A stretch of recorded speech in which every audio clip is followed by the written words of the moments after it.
everyone! Welcome to the last part of Japan. In the last two videos, we have now learned its basic facts and unique traditions and cultures, as well as its geography and history. You might have been amazed by its traditional outfits, unique sports, and breathtaking cherry blossoms. But for Westerners, the first unique aspect they might encounter in Japan is the language, especially when they try to read the characters. However, for us, Japanese language isn't that unique because we can get the gist of some Japanese sentences even though we don't learn Japanese at all. Some of you might even say, Japanese words look similar to Chinese characters. Actually, Japan has been strongly influenced throughout history by China, from its language, architecture, culture, and religion to its philosophy and law. So, we're going to focus on the influence of China on Japanese language, buildings, and tea in this video. Firstly, language. Let's look at these two pictures. In picture 1, we can easily know that it is a time schedule and the assembly time is from 8 to 8:10.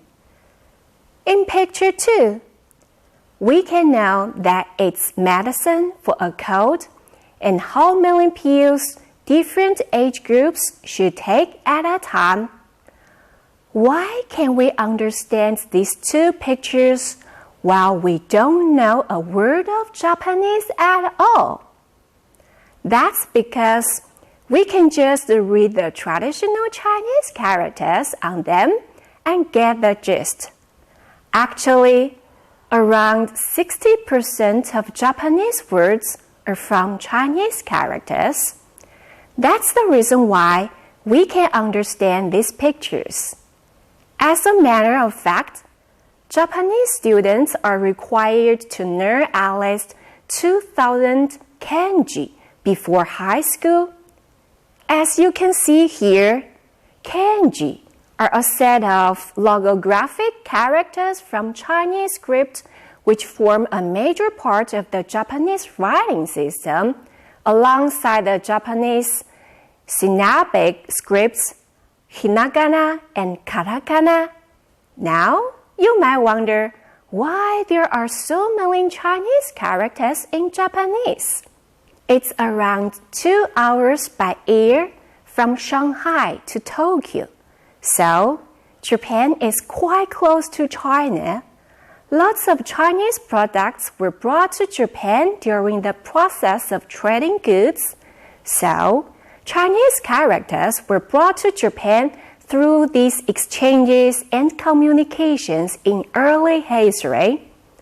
According to the record, the earliest Japanese text in the early 18th century was written entirely in Chinese characters. Let's look at a page from the Manyoshu, the oldest anthology of classical Japanese poetry. What do you think of it?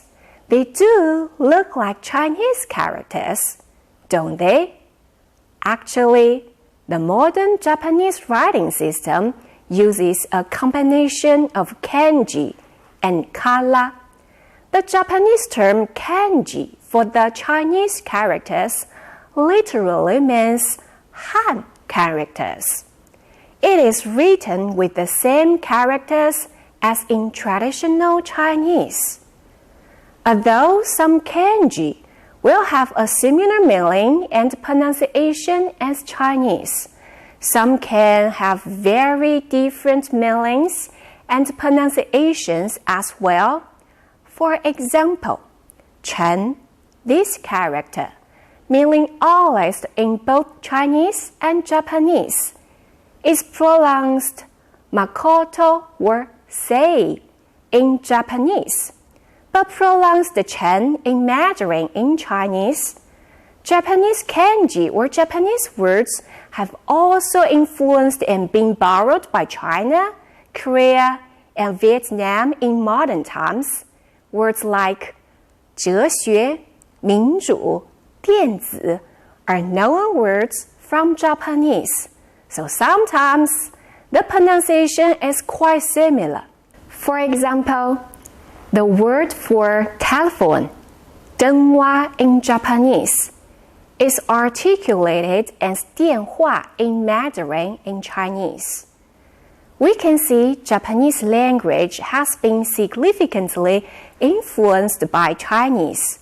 So are Japanese buildings. Let's look at 3 pictures. Can you tell which are Chinese-style buildings and which are Japanese-style ones? Actually, they're all Japanese-style buildings. In addition to buildings, some cities in Japan resemble Chinese cities too. Kyoto is one of the typical showcases. As the capital city of Kyoto Prefecture, Kyoto is one of the oldest municipalities in Japan. Let's look at 2 maps. These 2 pictures are tricky because we can find so many similarities. The layouts for the streets are identical. Both maps have a palace in the middle. Also, Zhuque Street and Zhuque Gate can be found on both maps. What's more, we can see Chinese characters on both of them. Actually, the map on the left is Chang'an, called Xi'an now, and the one on the right is Kyoto.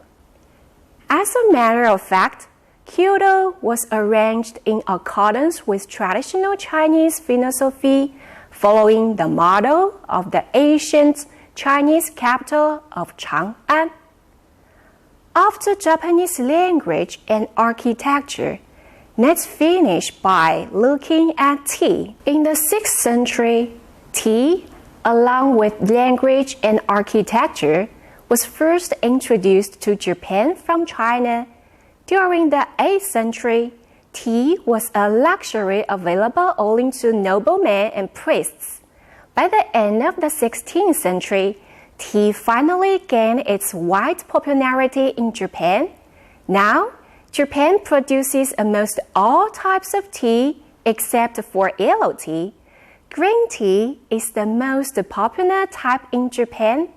The tea used in Japanese tea ceremony is matcha, the powdered green tea. Let's see how it is served. ちょうど良い加減でしたら、そのままお湯を入れて、残った分はまた釜に戻して、あともう一度お茶を立てます。それでお客さんとご挨拶します。お客さんが気に入っていただいたかどうか、やはりちゃんとお客さんを見ながら気に入ってくださった場合、あとそれから次のそこに置いた服さを腰につけます。そしてもう一服の場合には棚の中にありますので、棚の中のお茶碗を持ってきて、もう一度同じようにお茶を立ててお出しします。Actually, that's the way the ancient Chinese drank tea in the Sui and Tang dynasties, which was then brought to Japan, kept and developed till today. So, after we dive deeper in Japanese language, buildings, and tea, don't you think that Japan is dynamic, vibrant, and unique during its communication and exchanges with other countries? Just as President Xi said at the opening ceremony of the Conference on the Dialogue of Asian Civilizations. Civilizations are colorful because of communication and rich because of mutual learning. After learning the communication and exchanges of Japan with China, I hope you now understand these words better. That's all for the last part of Japan. Hope you enjoyed the trip of Japan with me. Bye!